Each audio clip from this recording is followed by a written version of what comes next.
Okay, hi there. So I was perusing the YouTube space and I saw this post that was talking about the Hard 75 challenge and people basically doing the workouts and mental fitness, mental toughness, I think is what the purpose of that challenge is. On TikTok, doing that on YouTube. I've seen that trend. And I think it's pretty badass. Not my vibe at the moment, but I think it is so cool that there are people out there doing it. But what really struck me today when I was on sort of research and discovery mode, trying to think through what I would do on my channel for the week, I came across this woman who has like, I guess her second YouTube channel that's like her passion channel where she just does whatever. And she was talking about, one, getting monetized in a month, which is amazing. Oh my God. And two, she was talking about the challenge of just creating, getting out there and creating and putting your thoughts on, well, instead of paper, putting your thoughts on the canvas of your social media and really sticking to it, which I thought was pretty powerful. And so it was basically 75 days of making YouTube videos in long form, minimal to low editing, and you just post once a day. I think that's a really powerful concept. I go live, so I'm not sure whether or not, I guess those could count on days that I go live, and then on days that I don't, I could also post a long form video. But I think since my lives are all focused on the squat challenge, it might be worthwhile to try her challenge as a separate point and not just do my squats videos, but also put in the effort to do a separate video that's based on maybe a vidIQ concept or that's inspired by something that I see on YouTube and want to recreate. And I think I'm gonna go with that and see how it goes, because as she mentioned, the worst thing that could possibly happen is it goes nowhere.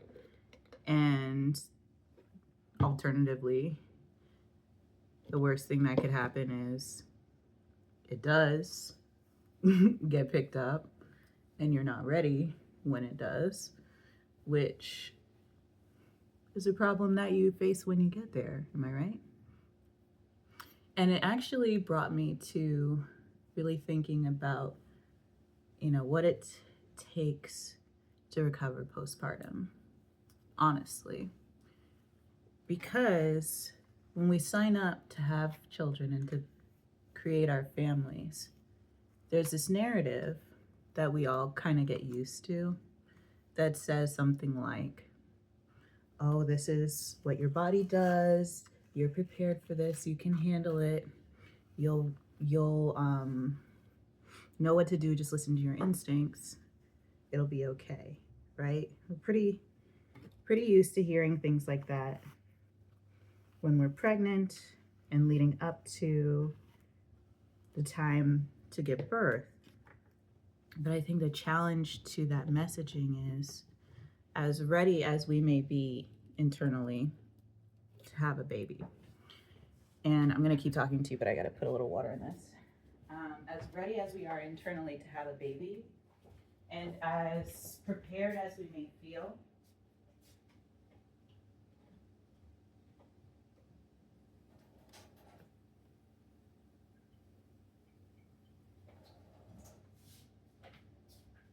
there's nothing that can prepare us for what it's actually like, because every birth experience is different.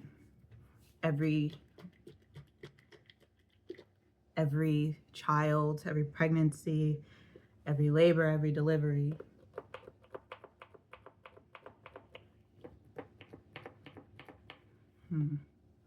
It's all different.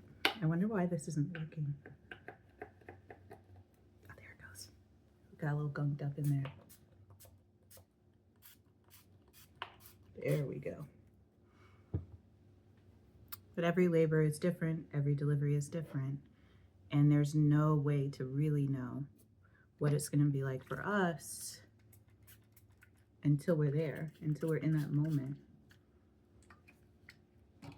And so it's not that people are lying to us or trying to steer us the wrong way. They're really just trying to encourage us for what inevitably is something we could possibly reasonably say is unpredictable at best and impossible to predict in reality. Wipe the excess off on my hair since that's where it's going. So yeah, just like when you start a big project or you do some new development program, let's say you are taking a certificate on Google, or you are taking a personal growth and discovery journey of sorts, and you start to look up, different philosophers and learn about, different paths to success that match what your vision is for your life. It can be very easy to say, okay, this is what that path looks like, and this is how someone else achieved that goal. But when it comes down to it, achieving that goal, accomplishing that goal, never looks the same way twice. And we know that intellectually. But it doesn't stop us from comparing. It doesn't stop us from feeling like we failed early on. And it doesn't stop us from stopping, which is, I would argue, the real definition of failure. It doesn't stop us from stopping. And so we begin to doubt ourselves, doubt our method, doubt our knowledge, maybe. Feel like we don't belong, begin to develop a sense of imposterism, and we feel like we can't make it. Some of us fall into a place of depression after having those cyclical thoughts of self-doubt, and self-destructive patterns can emerge. And I believe it was Jim Carrey who said that we come into a place of depression or need for deep rest, where we feel like we have to crawl away and recover. And in postpartum, I feel like we're always one good cry from postpartum depression. I know I am always one good cry away from postpartum depression, depending on how productive that cry session is. If I can't find my way back to my light and my sense of self, my yeses, and my self-commitment, I'd never show up here again. I'd crawl into bed. I would feed my daughter. I'd take her to school. I'd probably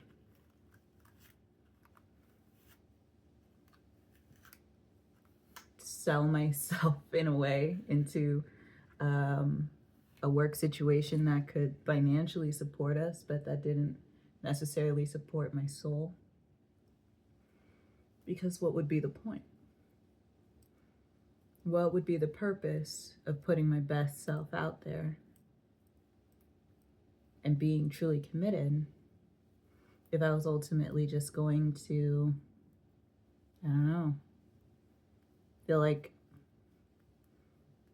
there was no future in whatever I tried? And I'm fortunate that so far in this period of postpartum, I haven't been diagnosed with postpartum depression, and I haven't had any sense of hopelessness.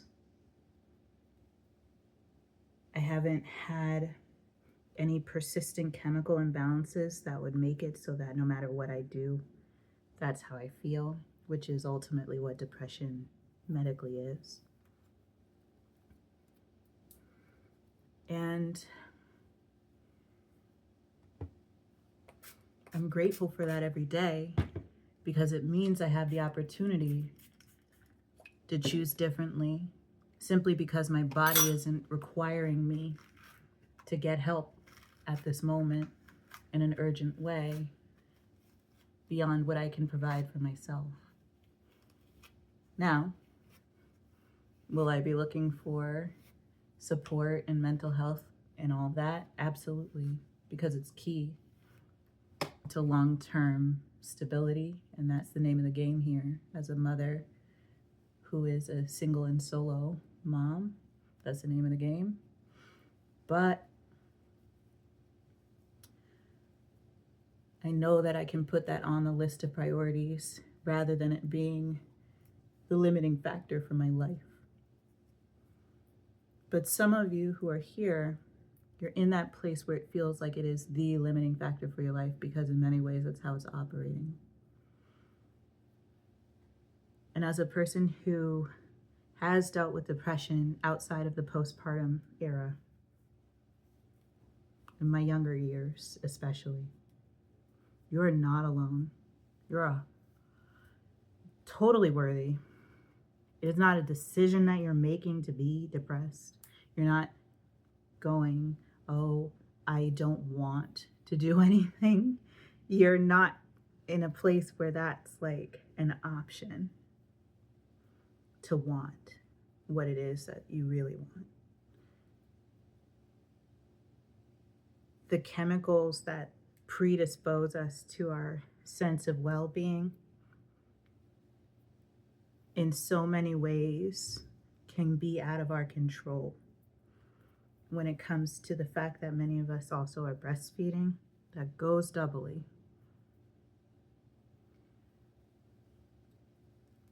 When I was pumping to feed my daughter, it was saving my life, because as upset as I was about the complexity of my situation coming straight out of the hospital and going to a hotel, and not a nice one,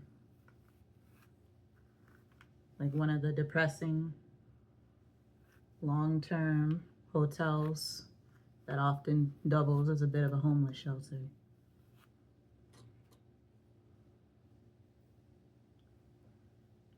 When I took my newborn child into that environment, and it was time to sanitize and clean all of the bottles, and my breast milk was there, but she wasn't drinking from me. She wouldn't nurse, and I didn't have my pump yet. I had to kick it into overdrive and get into problem-solving mode. The only reason that I was able to do that was because breastfeeding allowed me to keep the happy hormones coming. Because if somebody had given me an assessment at the time that I'm thinking about, like that first week postpartum, they might as well have kept me right there in that hospital bed. But everything was going so fast. I was worried about running into custody issues, especially with her father. I was so concerned about my daughter's well-being And it was the only thing that I had the energy to focus on.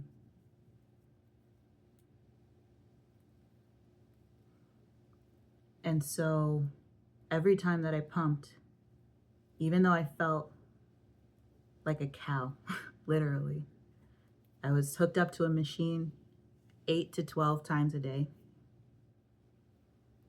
I was putting out more and more milk each time, which was uplifting. But there were some days where I would see dips. And then all of a sudden I became an overproducer, which was a totally different problem. And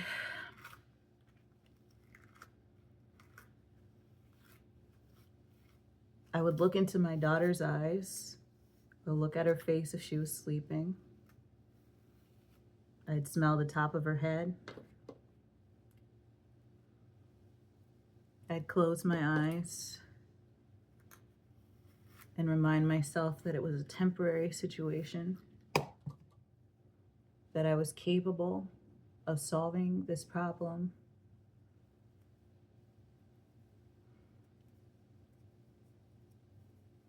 And I sat back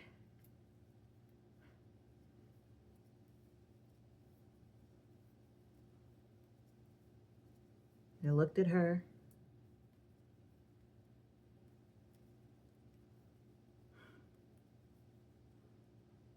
And I would remember to breathe.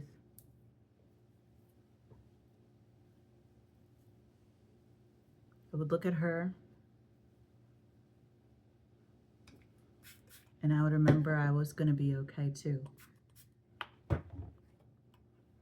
I would look at her. And I would remember that no matter what I thought, I mattered to her.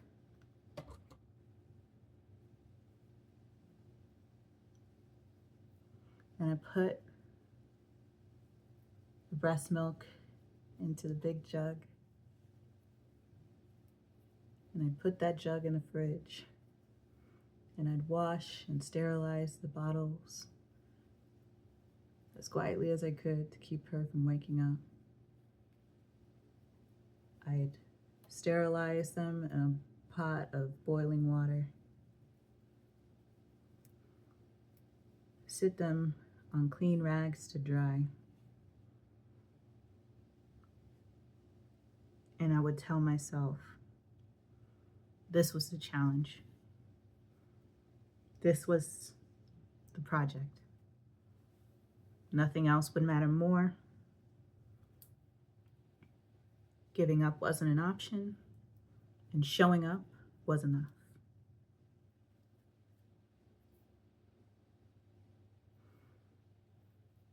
I gave myself the space to be imperfect, but present.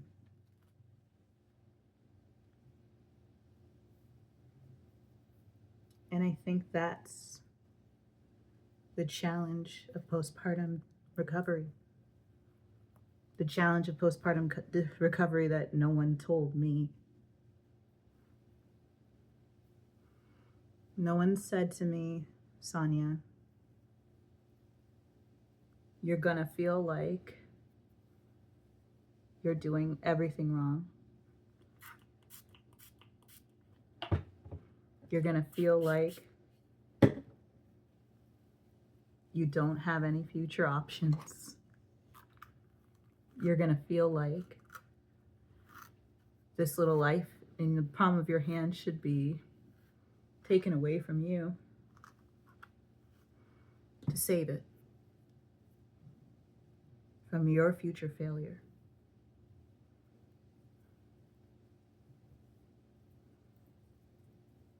And you're gonna look at that little life in your hands.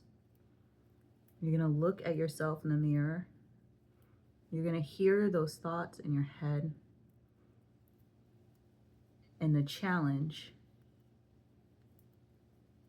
is to promise yourself that it's okay to have those thoughts,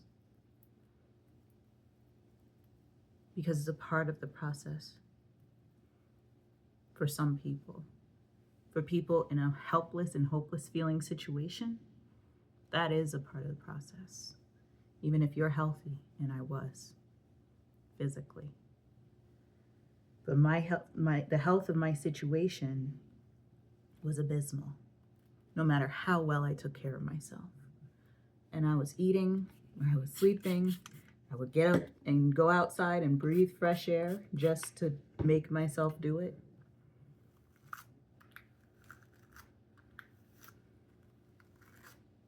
But some situations, they're gonna call for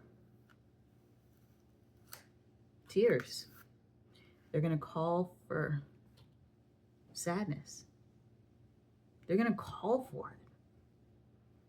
And the way to get out of them is to feel it. To look at the hole that you're in and say, this is where I am. I'm in this hole.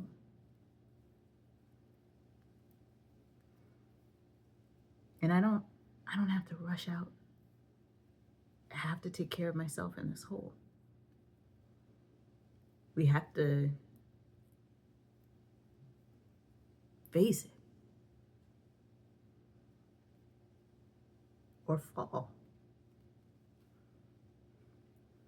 But postpartum people,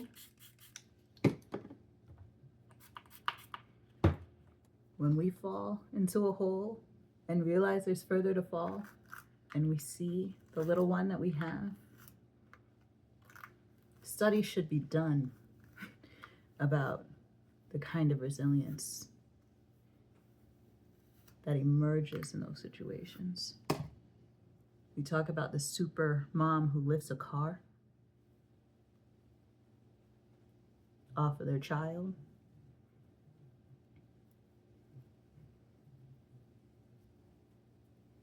But I don't think we spend enough time talking about the postpartum heroes who have not showered in months, literally, stitched, bruised, banged up, beaten down by our own thoughts, if we're lucky, only our own thoughts, and sometimes by the contributions of others. Because I'll tell you, it wasn't a judgment-free environment that I was bringing my daughter into as far as what I was experiencing.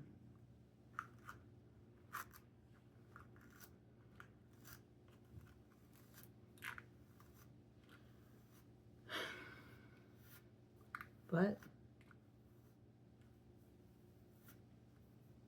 I think the truth of it is,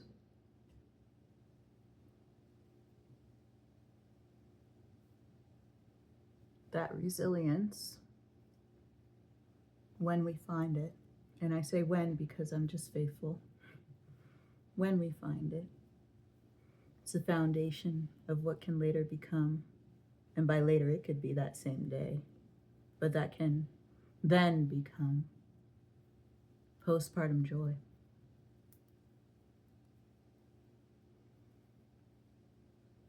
And the thing of it is, when we're facing down the barrel of postpartum depression, when our situation almost necessitates that postpartum depression occur,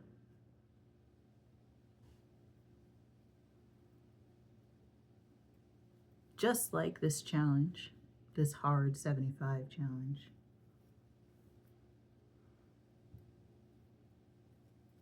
those days are going to come. Literally, the day tomorrow is going to come. But how it comes and how we face it, that's up to us. We're going to have the same 24 hours tomorrow that we have today. And if you're in a position where you want to build something for yourself, even if it's not on YouTube, I'm not a YouTuber's YouTuber. For some of you, it could be something as simple as wanting to be able to touch your toes again. It could be something as massive as wanting to be able to do front, middle, and side splits. and anything in between. It could be wanting to get back onto cardio. I have my Peloton next to me. It could be wanting to dance again. It could be wanting to practice all the recipes that you have in your family and getting those out, or writing a cookbook that's your family's. All the recipes of those who've come before you to pass on generationally. Maybe you want to collect the wisdom of your family tree and talk to and document all of the things that are out in the open, but then maybe the stories that folks were afraid to share, but that could really be helpful not only to yourself, but to future generations. Maybe you want to take parenting classes. Maybe you want to try a new skill. Maybe you want to practice picking up hobby photography. It could be anything. I think when we give ourselves the right to practice every day something new, to give it a go without feeling like we have to be good, and to connect with people and build a rich community, to build a deep experience of connection, and I don't know, cross the borders of space and time to be together in one of the most difficult times of our lives, but closely with somebody who is understanding and seeing the world through our lens.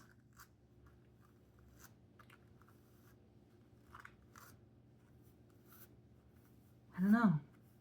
I think there's something special about it. And that's why I wanted to take up the challenge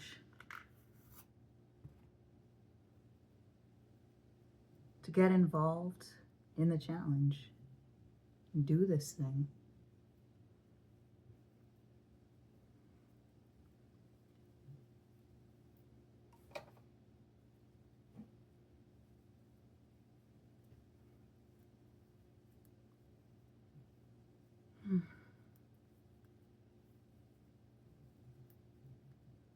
You know,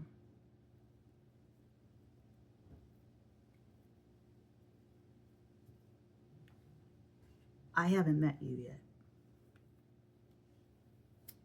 but I have a feeling that you're a high achieving, considerate, deeply empathetic, thoughtful, intelligent, and productive person who hasn't given yourself quite enough time to heal. Whether you had your baby physically, or you brought your baby into this home of yours and someone else brought that baby into the world, whether your baby is a baby or a little one or a grown-up one,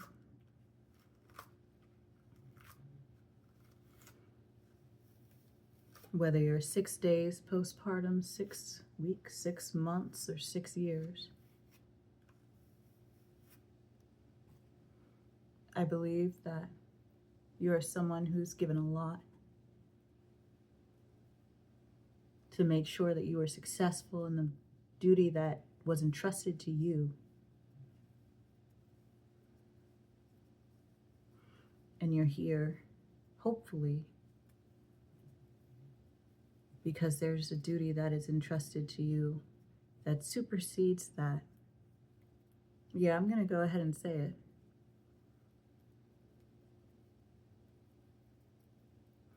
We have a responsibility, not just a right, to heal. We have a responsibility not just a right to learn.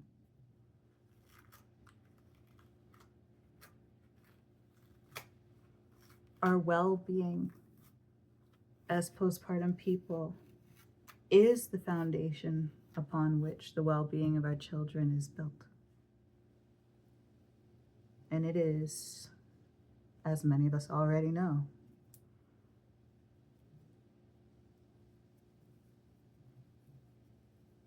a terrific responsibility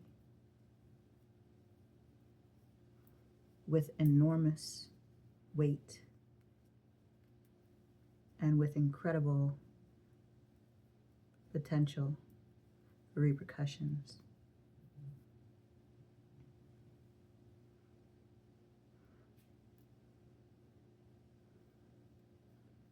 But we take it on.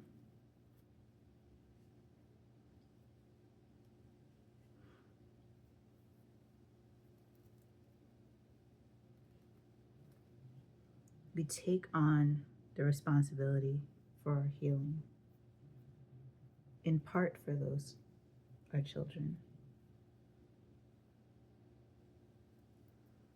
but hopefully also for ourselves.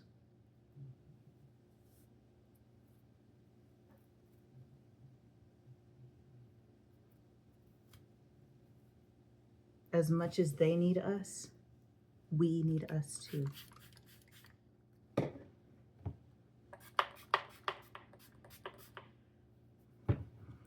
A lot of the narratives that we have for encouraging ourselves as, especially women and femmes, but anyone assigned female at birth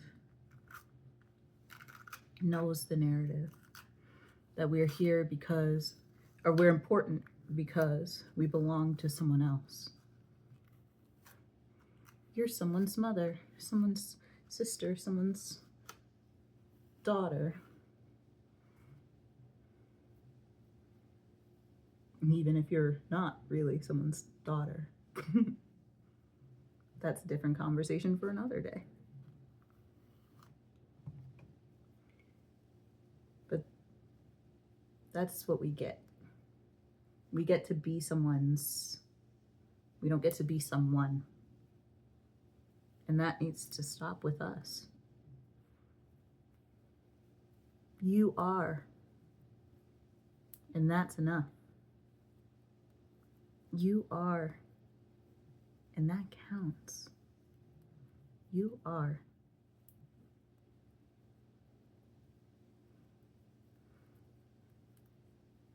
I know that the great philosopher says, I think, therefore I am. But I like the tautology. You are because you are. We don't need a why. We live in a world that tries to define everything by something else. But the beauty of a tautology is, it is necessarily correct. It is as it is. We are that we are. It's a simple concept, but one that I think we hide from because we're creators, without the feeling of empowerment that usually goes along with being a creator. And so we try to hide behind the why of who we are, instead of embracing the what of who we are. And the what is, you are a creator. If you're facing the depths of postpartum, you are not facing them alone. And you are not facing them in vain. You are that you are.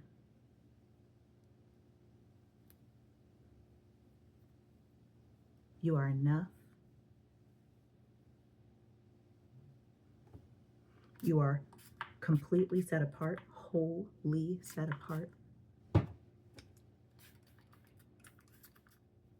Your presence is sacred and valuable not because it is part of something or someone else, but because it is. Your creative force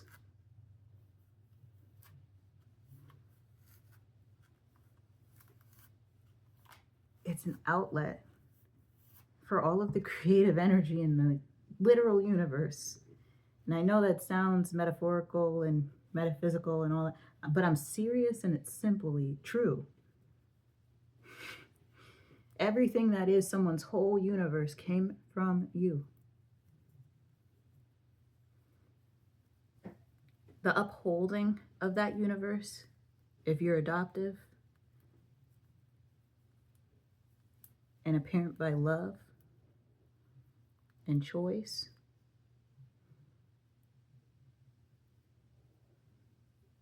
and circumstance,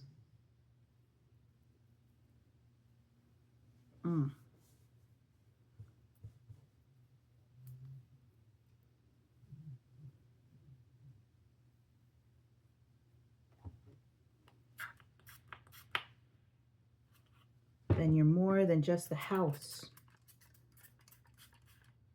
You're not an incubator, and you never were.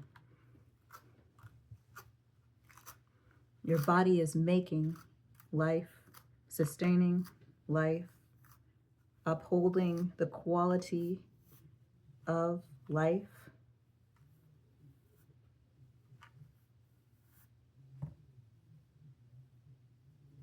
And it doesn't have to be making someone else's life to be valuable. Again, when I say sustaining life, you're sustaining your own life. I mean it, whether you are biologically responsible for a new person or not, you are responsible for you right now. You have kept you going, and you continue to persist.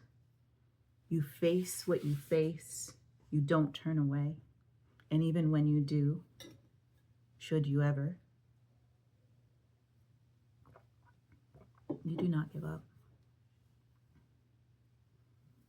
You will not give up.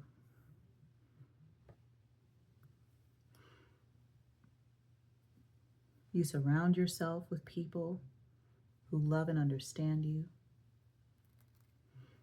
You create the conditions for a beautiful life. And you are persuaded in the face of the challenges that others fear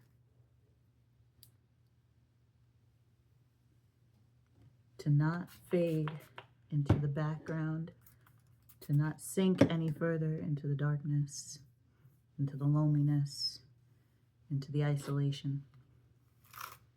You recognize the isolation, you see yourself there if you are, and you hold yourself. You find the people who can hold you. If you're here watching this, you found the people who will hold you.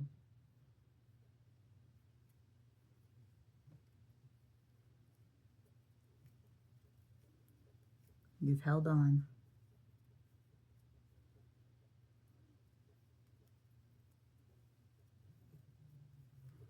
And no matter how loudly the call comes to let go, you look inside yourself and you find that warm place, whether it's your belly or your heart, and you hold it in your mind's eye, or you hold it with your hands. You visualize that light and you breathe precious oxygen into the flame or into the embers. You fuel the light with your passion, with your promise, with your persuasion. You will yourself to look at the challenge ahead and decide that you simply will not give up.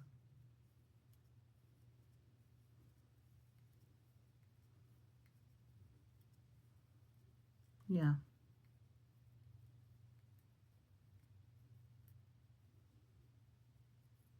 What an inspiration you are.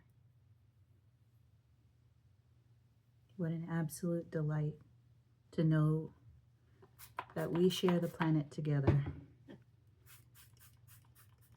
with a truly beautiful insight. To believe that we can all get together in one place, despite being spread about, despite being set across time and space, time zones, continents, oceans between us.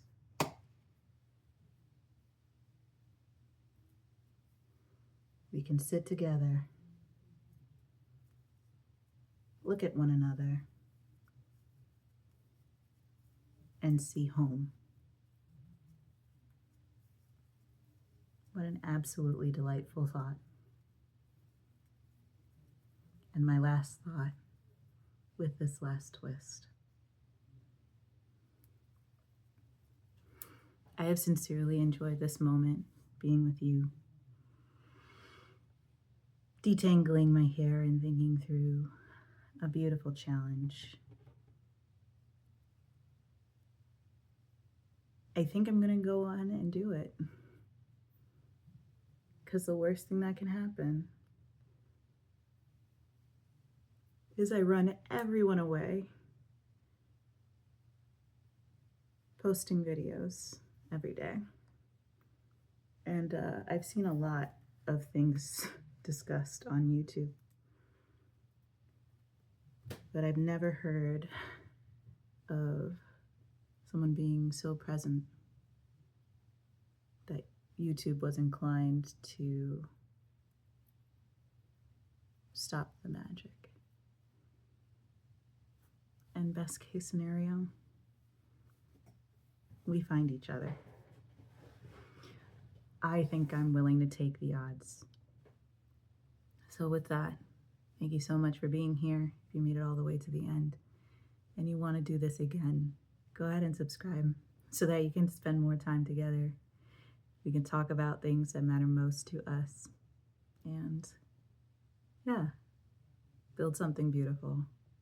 Well, with that, I will bid you good night or good day, depending on where in the world you are and when in the world you happen to listen to this.